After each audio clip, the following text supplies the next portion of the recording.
Bonsoir à tous, soyez les bienvenus sur La Première. Voici les titres de l'actualité de ce vendredi 21 avril. Un déficit structurel, un taux d'occupation qui augmente, une dotation de fonctionnement insuffisante. L'hôpital était au bord du gouffre. Après la grève du mois de janvier, une subvention exceptionnelle est octroyée par le pays. Les commandes en ligne pointées du doigt par les commerçants polynésiens. Ils proposent de supprimer la franchise et de taxer les consommateurs, lesquels bien sûr revendiquent leur droit à l'e-commerce. Un taux de participation qui décline élection après élection. Est-ce que les abstentionnistes voteront lors du deuxième tour des territoriales et en particulier les jeunes électeurs? L'avis des étudiants de l'université dans ce journal. Et puis nous parlerons sport ce soir avec la 6e édition du Trail Aito Sport dans les hauteurs de la Mission à Papeete. 450 participants sont attendus. Nous en discuterons avec notre invité Toumat Hey Dauphin, cadre technique au sein de la Fédération tahitienne d'athlétisme. 3 mois après la grève du personnel de l'hôpital, le pays octroie, comme il s'y était engagé, une subvention exceptionnelle de 2,750 milliards de francs au CHPF. Pour faire simple, 2 milliards serviront à régler les dettes, 300 millions permettront l'augmentation des salaires et 400 millions aideront à faire face au surcroît d'activité de l'hôpital. C'est de ce dont on va parler tout de suite. Une bouffée d'oxygène, mais les syndicats comptent toujours sur une aide pérenne. Kaline Liénard et Patita Savea. Attention, médicaments coûteux. Ce sont des produits de chimiothérapie. Ils nécessitent une préparation minutieuse. Chaque année, 15 000 poches de médicaments sortent de ce laboratoire pour soigner les patients atteints de cancer. Nous avons besoin de personnel formé et la subvention, en ce sens, va nous permettre d'avoir 2 préparateurs supplémentaires qui vont venir compléter le pool actuel. Alors nous sommes évidemment très satisfaits de voir cette subvention allouée à notre établissement pour répondre à un certain nombre de ces problématiques budgétaires, mais également et surtout de répondre à un besoin de renforcement de ces services, de ces moyens. Cardiologie, oncologie, pneumologie, neurologie, presque tous les services de l'hôpital sont saturés. La subvention de 400 millions permet d'augmenter la capacité des lits en 2023. Ces 400 millions se transforment en 1 milliard pour assurer la continuité de l'offre de soins chaque année. Donc ce milliard sera pérennisé. Nous nous sommes engagés à ce que, en plus de la dotation normale du pays au profit de l'hôpital et de celle de la CPS au profit de l'hôpital, une pérennisation d'une enveloppe supplémentaire de 1 milliard donc, sera inscrite à partir de 2024 et pour les années à venir. Côté syndicat, la satisfaction est au rendez-vous, même si Mireille Duval souligne d'autres problématiques. Ça répond aux besoins des activités réelles aujourd'hui, ça répond aujourd'hui, mais ça ne répondra pas pour le personnel puisqu'on a un manque d'effectifs, de compétences. Et ça, on l'a souligné. Donc ça veut dire quoi? On va recruter des personnes à l'extérieur qui vont nous coûter plus cher que si on avait laissé l'école d'infirmière et d'aide-soignante. Eh bien, c'était des compétences locales et moins chères. Le sujet de l'école d'infirmière est déjà traité par le ministère de la Santé qui en a annoncé l'ouverture pour cette fin d'année, je crois, ou le début de l'année prochaine. Donc cette école d'infirmière réouvrira. Des enjeux d'avenir qui relèvent du projet d'établissement Hôpital 2030. Pour ce qui est de la dotation exceptionnelle de 2,750 milliards, elle devrait être sur les comptes du CHPF d'ici le mois de mai. Faut-il supprimer la franchise et appliquer la TVA à chaque colis commandé à l'étranger? C'est ce que souhaitent en tout cas les commerçants. Affaiblis par la crise sanitaire, les commandes sur Internet ne les aident pas à reprendre leur souffle. Il faut dire que 10 à 12 000 colis transitent chaque mois par la poste. Chiquita Teiva, Hubert Liao.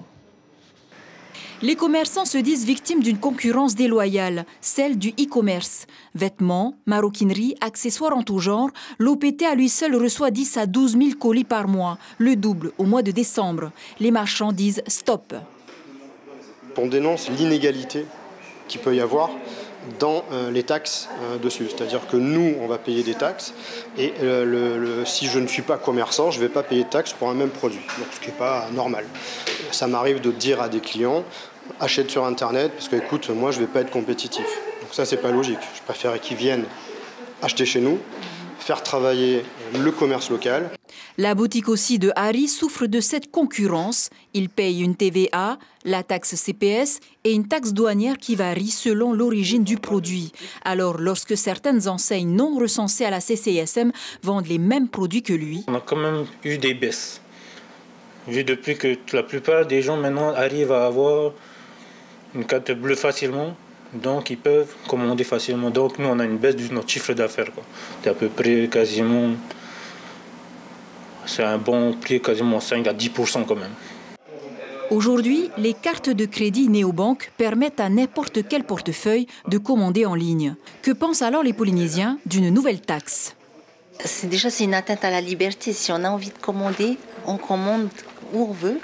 Et puis, c'est pas parce qu'on commande qu'on consomme pas forcément non plus sur le territoire. C'est moins cher de commander en ligne et tu as tout ce que tu veux. Et c'est moins cher, voilà. Une TVA sur le e-shopping, les consommateurs ne veulent pas en entendre parler, mais selon la Fédération générale des commerçants, cela pourrait générer 1 milliard de fiscalité. Justice, l'affaire avait été jugée en août l'année dernière, mais les faits remontent à 2019. Des faits de maltraitance dans une garderie. Le délibéré a été rendu. Les deux nounous écopent de 3 mois d'emprisonnement avec sursis probatoire pendant 2 mois. Elles sont condamnées à verser 180 000 francs aux victimes avec interdiction de travailler avec des enfants pendant 5 ans.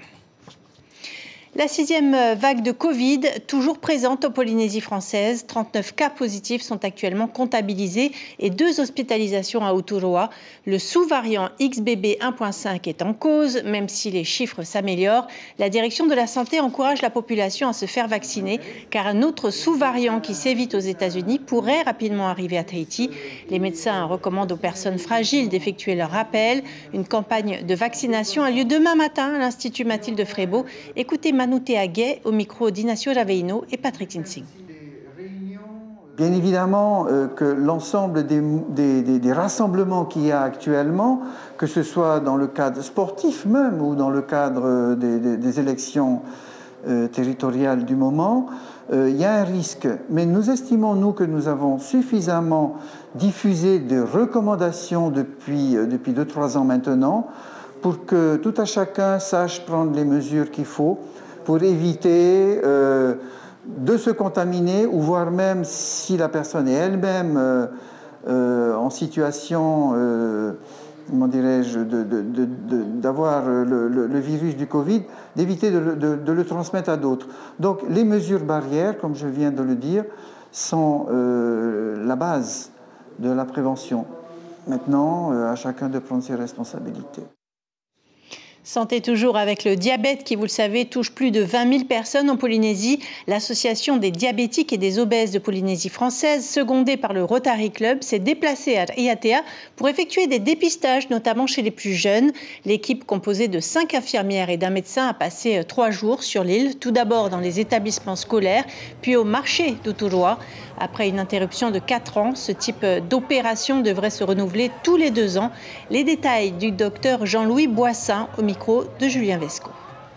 Toutes les campagnes de prévention qui ont été faites à la fois par le ministère de l'Éducation et le ministère de la Santé portent le fruit, parce que justement, tout comme pour le tri des poubelles, justement la prévention de l'obésité et l'hypertension, les enfants sont vraiment informés qu'il faut manger plus de fruits, plus de légumes et moins de sel.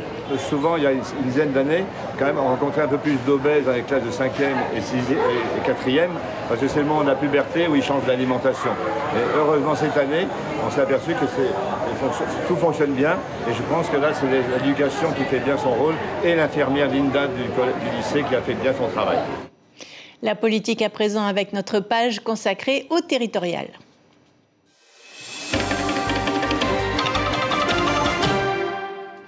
J-9 avant le second tour des territoriales. Les candidats mettent les bouchées doubles pour convaincre la population, notamment les abstentionnistes. La participation baisse scrutin après scrutin. 67% au territorial de 2013, 61% en 2018 et 60% cette année. Parmi eux, de nombreux jeunes votants. Que pensent-ils vraiment de ce scrutin? Priscilla Etève et Jacques Damour ont sondé quelques étudiants à l'université de Punaouia. Pendant qu'elles révisent leurs cours d'anglais avant leur partiel, ces jeunes filles discutent de tout et de rien, sauf de politique. Les 2 copines sont partagées sur les territoriales. C'est important de savoir qui on va mettre au pouvoir, de regarder aussi leur programme parce que forcément ça va beaucoup jouer sur notre avenir. Lorsqu'il y avait les élections l'année dernière, j'étais plus investie par rapport à ça, mais là cette année je ne me suis pas forcément intéressée. Et pourquoi? Je sais pas trop, ça m'a pas. Enfin, je sais que c'est important, mais ça m'a pas vraiment touchée. Quand bien même on s'intéresse de plus près à cette élection, difficile parfois de faire son choix seul. Quand on vote, on a aussi, pas la pression, mais l'influence aussi de la famille qui nous dit « Ah, tu votes, je sais pas, tu votes Takura, non, tu votes Tavini ». Il y a ça aussi, mais voilà, aujourd'hui on a 18 ans et notre devoir c'est de voter. En tout cas, les attentes de ces étudiants sont nombreuses. Quelles sont les mesures qu'ils vont prendre en fait pour mener une politique budgétaire restrictive juste et adaptée en Polynésie française? Parce qu'on sait déjà que les petites étoiles sont surtaxées avec divers taxes, TVA sociale, la TVA, la TDL, la TVA. La cause environnementale est importante pour notre avenir. Ça va toucher notre Fénois, il y a des dangers à venir au niveau du réchauffement climatique, des choses comme ça. Donc je trouve que c'est important aussi de mettre en place des mesures comme ça. Par conviction ou par devoir, ces jeunes électeurs se rendront aux urnes le 30 avril prochain, car ils en sont conscients. Ce sont eux, les premiers concernés par la politique de demain en Polynésie. Oui, en tout cas, surprise, coup de théâtre pour les amoureux de la politique. Les élections territoriales tiennent toutes leurs promesses. Les résultats du premier tour en ont surpris plus d'un. Dans la semaine, une alliance puis une candidature inattendue ont fini d'étonner les observateurs. Retour sur cet entre-deux tours avec Suliane Fabenec et Aurélien Ngefok. La tendance s'inverse, vous le voyez, le ciel devient bleu. Première surprise de ces territoriales, le Tavini prend une large avance devant ses adversaires. Après les législatives, la vague bleue continue de déferler. Mais un autre parti joue les troubles-fêtes. Et la troisième voie, le Ahereya Polinetia, 14,5% des voix. Outsider, Nui Haolore et son parti se qualifient pour le deuxième tour. On jouait tout sur ce premier tour. On est vraiment satisfait d'y être. Et comme on disait, maintenant il y a une deuxième campagne qui commence et c'est à nous de communiquer. Joie d'un côté, déception de l'autre. C'est la douche froide pour Gaston Floss et les Oranges. Pas de second tour pour le Vieux Lion. Quand nous avons obtenu les résultats de dimanche dernier, c'était pour moi un choc. Et je vous assure que j'avais du mal à retenir mes larmes. Pour autant, Gaston Floss n'a pas dit son dernier mot. Contre toute attente, il fait alliance avec son ennemi juré, Édouard Fritsch. Notre but, c'est l'avenir de notre pays. Qui est capable de diriger notre pays? Est-ce que Oscar Temaru est capable de le faire? Est-ce que Moetai Broderson est capable de le faire? Est-ce que pendant leur gouvernance, ils ne vont pas se taper dessus? Nous ne savons pas. Est-ce que, je m'excuse de lui demander, est-ce que Nicole Sonker est capable de diriger ce pays-là? Et c'est l'autre nouvelle de cet entre-deux tours. Nicole Sonker brigue la présidence, une première pour une femme au Fénois. Souvent, on nous a évoqué une femme à la tête du pays. Nous avons entendu cette demande. Et aujourd'hui, c'est vrai, c'est assez historique. Il y a une femme qui est candidate à la présidence de ce pays. De surprise en coup de théâtre, ces élections tiennent toutes leurs promesses et annoncent une finale mémorable.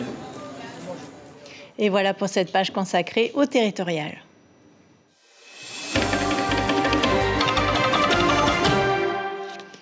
Une parenthèse sportive à présent avec la Estefana Athlétisme qui organise la 6e édition du Trail Aito Sport. 2 distances sont proposées en individuel, une épreuve de course à pied en pleine nature de 12 km et une marche découverte de 5 km. 450 participants marche et trail confondus sont attendus. On en parle tout de suite avec Toumat Hey Dauphin, cadre technique de la Fédération d'athlétisme. Bonsoir et bienvenue. Bonsoir. Le départ sera donné demain à 8h en ville, rue Tépano-Jossen. Expliquez-nous la différence entre les deux épreuves, marche et trail. Le départ se fera du même endroit, La différence qu'il y aura entre la marche et le trail, c'est qu'ils vont marcher du point de départ jusqu'à la croix, aller-retour. Ça fait à peu près 5 km. En comptant le dénivelé, on est à peu près à 7 km. Et pour le trail, c'est 12 km de course à pied. On va dans le même début de parcours et on continue dépasser la croix pendant quelques kilomètres et on revient. C'est pas le même public, j'imagine? Non, c'est pas le même public. C'est clairement des gens passionnés par les activités physiques, pas forcément par l'athlétisme, en tout cas par la course à pied. Et l'esprit de dépassement de soi, l'idée de se dépasser, de se donner un petit challenge, c'est le cas dans les deux publics qui seront présents demain. Et le trail, ça nécessite un entraînement intensif. Est-ce que monsieur tout le monde peut participer à ce type d'épreuve? Monsieur tout le monde peut participer à ce genre d'épreuve, mais pas forcément à la même intensité d'allure, pas forcément au même niveau. Et oui, c'est ouvert et accessible à tous. Bon, par contre, il faut un certificat médical pour la compétition, donc techniquement, non, pas tout le monde. Parce la que c'est le médecin. spécificité du trail, c'est quoi en quelques mots? C'est de la course en montagne, en fait. Et ça nécessite, quelles aptitudes? Une grosse capacité aérobique et une capacité de course à pied, en fait, des connaissances en course à pied. Alors, autre événement organisé cette fois par la Fédération d'athlétisme, ce sera l'après-midi avec la Coupe des lancers. C'est une première à Tahiti. Oui, c'est inédit. On va avoir 4 clubs qui vont s'affronter sur les 4 disciplines du lancer, de toutes les catégories d'âge qui ont le droit de concourir en compétition, de la catégorie Benjamin à la dernière catégorie de Master. Ça peut partir de 12 à 77 ans. Alors le lancer, hein, qu'on s'entende, c'est bien lancer de poids, de javelot, de marteau et de disque. Ce sont des disciplines plutôt rares ou elles sont quand même assez pratiquées? Elles sont pratiquées. Demain, on a 114 inscrits à la compétition. Donc du coup, c'est inédit. Mais par contre, on a constaté qu'il y a du monde, il y a un engouement qui s'est créé autour de ça. Les Polynésiens ont des qualités, des prédispositions pour le lancer. Je suis moi-même un ancien lanceur de niveau international. Et je ne sais pas à quoi c'est dû, mais en tout cas, il y a un engouement qui a été créé et beaucoup de clubs ont joué le jeu. Il y en a 4 qui ont joué le jeu. Et c'est 4 écoles de lancer différentes qui vont s'affronter demain et on saura quelle est la meilleure école. Merci beaucoup, Toumatai Dauphin, pour toutes ces explications et ces détails. Merci encore. Direction Raivave, aux Australes, les passionnés de rames sont très enthousiastes. Dans le village de Anatonu, 4 pirogues ont été baptisées et testées, 3 vaas de 6 places et une de 3 places. 4 ans ont été nécessaires pour assembler les fonds permettant de financer leur fabrication, mais aussi leur transport sur le Tuha'ape. Une tempête avait emporté la plupart des vaas du village en 2018.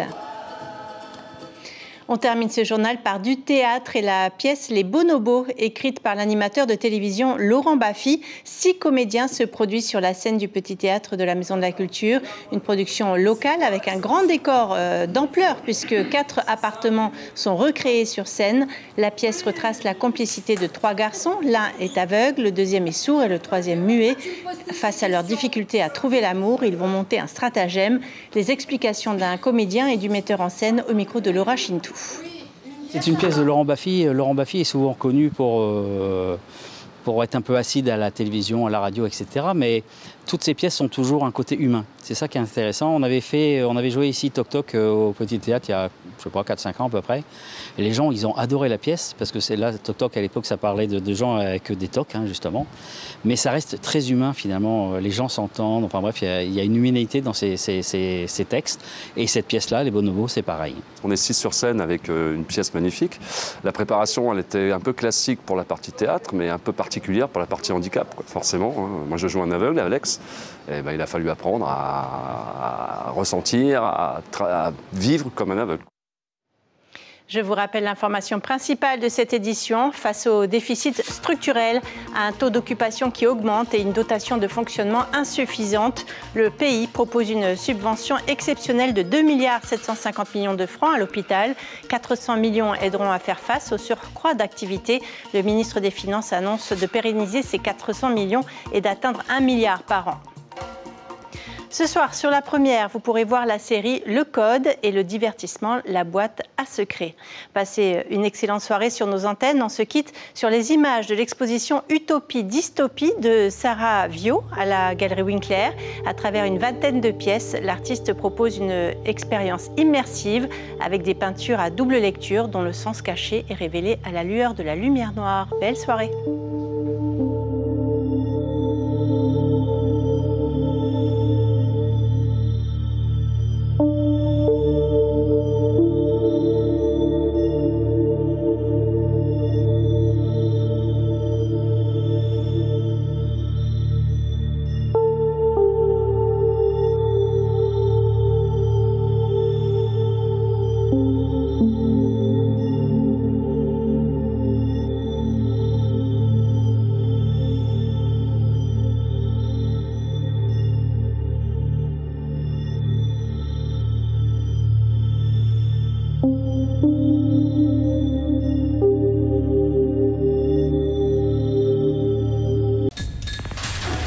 L'information en continu sur Polynésie la première, Internet et réseaux sociaux.